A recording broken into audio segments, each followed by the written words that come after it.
Hey everyone, this is Justin Acker with the City of Oneida Parks and Recreation Department. I am the Recreation Coordinator here, and I'm excited to introduce you to one of my favorite people ever, Miss Kaylin Curro. How you doing, Kaylin? Good. Good. So Kay is a 2022 graduate of Oneida High School, right here in our own hometown, and she is actually headed to, where are you going for college? Binghamton University. And you're doing what? Playing softball. Softball. That's a D1 school, isn't it? Yes. That's pretty impressive. Not many kids have the opportunity to go D1. So looking back in your high school career, what sports did you actually play? I played tennis, basketball, and softball. And of those three, what was your most favorite? Softball. Softball. Of course. Of course, softball. How were your grades in school, being a student athlete? My grades were good. I always was pushed to keep them up, and I personally wanted to have good grades also. Because if you don't have good grades, then you can't play sports. So it's, you know. But I would say I was either honor roll or high honor roll throughout all of high school. That's great. Now, growing up, who was your inspiration? Who do you think was the most inspiring to you to be successful?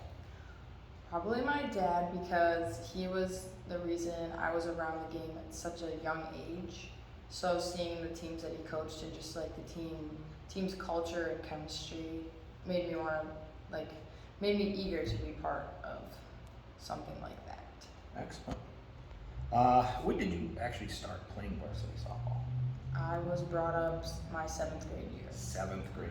Now, did you have to pass something to get into that, from being Yes. a modified kid and going up on varsity? Mm-hmm. Fitness tests. Physical fitness test. Good old. Was it easy? Yeah, I just can't touch my toes. Well, you do have long legs, so that makes sense. Now, as a 7th grader, were you intimidated being up on varsity at all? No, I wasn't intimidated. Everyone on the team knew their role when I was young. Being the coach's daughter, definitely I didn't say much because there were many older classmen who knew what they were doing, so I kind of just followed their lead. So I wasn't intimidated, and the team's culture was good. So if I was the fastest one to be on the bases, then people wanted me to be on the bases. So your father he has specific rules as the head coach, which he has specific rules and things that every kid needs to follow, right? And every kid needs to understand their role on the team. I did make the team touch the blue barn one time. What is that? I was on third base and he said something to me, and I turned around when he was talking to me. So he was like, "All right, so on the softball field or the football field is that big equipment shed. Mm-hmm. Everybody has to go run and touch the blue barn and come back. And if you're in the outfield, you have to run to home and then the blue barn, because you have to run the same distance." So he didn't give you any preferential treatment. No. You were just a regular player on that team. Yeah, if anything, it was maybe a little harder on me, but it's okay. Yeah, so that's my next question. How was it that having your father, who was one of the most successful coaches in Oneida history, being your coach? Personally, I loved it. I'm definitely gonna miss him. He taught me everything I know, and he's the reason why I have such a great knowledge of the game. Going home and talking about the game all the time. I don't get sick of it. He doesn't get sick of it. He'll never get sick of it. It's just the way of life for us. So I like that. It's just the way of life. That's excellent. Now I noticed something when I coached with him back in a couple years ago, that he's always striving to learn and never stops reading and recommends books, and not just on sports themselves, but how to be a better person and how to be a better coach and advocate for the sport. Now, did you get into that kind of reading too, that he is into? yeah, there were a couple books like Chop Wood, Carry Water, Love that book. and What Drives Winning. I read most of those books. I don't really read, but So maybe you can listen to it on tape. you can listen to it. Awesome. So what do you think your biggest accomplishment in softball was? My biggest accomplishment was probably with my 2019 team and on our state run, even though we couldn't quite pull off the chip I mean, we still made history, and it's something that I will never forget. It was just the best time of my life. I think about it almost every day. That's great. Now, you're doing softball. When is the softball? It's the spring season. Mm-hmm. Now, do you only play in the spring, or do you play other times? I play all year round. I play fall ball with my travel team, and then during the winter I go out to Binghamton and wake up at 5:30 in the morning, drive out 2 hours, practice till 12, which turns into 1 o'clock usually because my coach likes to, we got to get everything done. And that's a different coach, it's not your father. Correct. And I'll train throughout the winter to prepare me for the summer, and then once high school ball starts, those practices start to wear down, and then we get right into summer, even before school ends. So you're nonstop. And how did that affect tennis and basketball, your other sports that you played? For me, the coaches knew that my number one sport was softball, but I wanted to play those sports, so that they were really helpful with going around my schedule sometimes. And how did they help you? How did those other sports help you in softball? Agility-wise, for basketball, I'd go to my winter workouts and do some footwork stuff for softball, and then the next day I'd be playing much better defense. It definitely helped with my foot speed, my hand-eye contact for tennis, and just different parts of the competitiveness. Wow. Now, what was your travel ball team name? We are the Conklin Raiders. And you're based out of?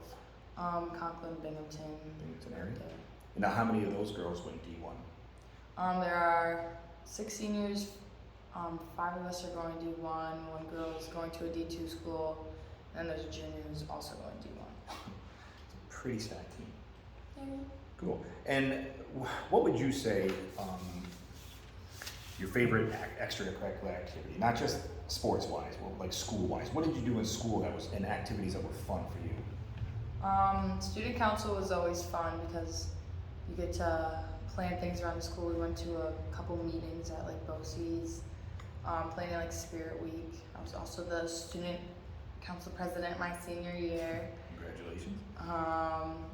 I did skills and drills with you. Yes. And Skills and drills is for basketball, for hoop basketball.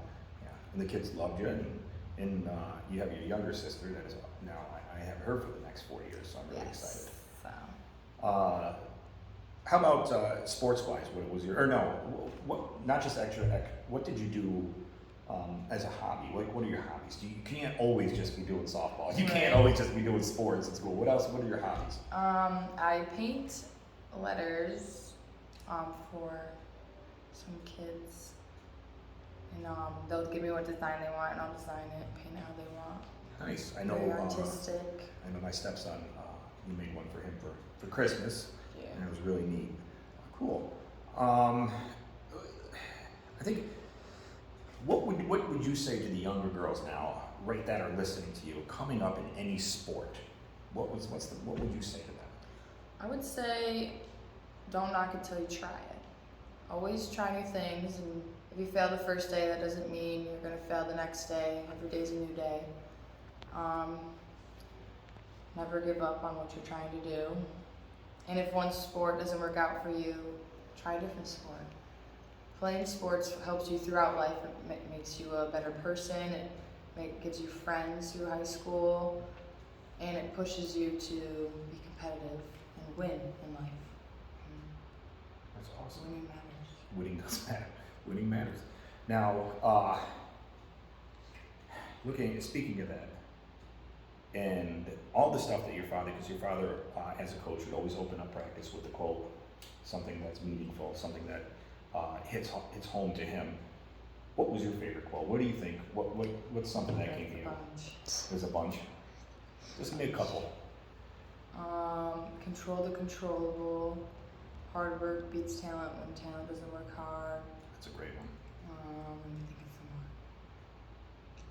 some more. Right on the spot. Put you right on the spot. Um, And those are 2 good ones. I mean, those are really, really things that you can take, not just into sports, but into life in general. What are you going to go to college for? Graphic design. Ooh. Now, were you able to take any graphic design courses beforehand in BOCES or? Yes, I took a lot of MVCC classes through high school, which gave me a lot of college credit, so I don't have to take as many for my major going in. Wait, so you had college courses already done in there, Yes. so now you could lighten your load when you get to college, now you could focus on softball and school at the same time? Yes. That's incredible. So, Yeah, I would definitely push to take those MVCC classes and those AP classes. It's almost the same thing as the regular class, except you're getting college credit for it. And it saves you a lot of money, and it saves you some time to have a less busy schedule. excellent. All right. Well, kids, especially girls, if you see this and you see Kay, she's very personal. Come up, talk to her, ask her for any advice. She's great with advice. She's been in a lot of our programs. She's helped us out in plenty in programs, not just in basketball, but also in softball. And she's going to be around, and let's check her out when she goes to Binghamton. We can come to some of the home games, right? Mm-hmm. All right, I'd love to get a bus tour or something and get some of the kids from Oneida, get them excited and bring them out there, come see you. That'd be great. Yeah, well, thank you so much for being on today, Of course. and great interview, and good luck in the future. Thank you. All right, thank you.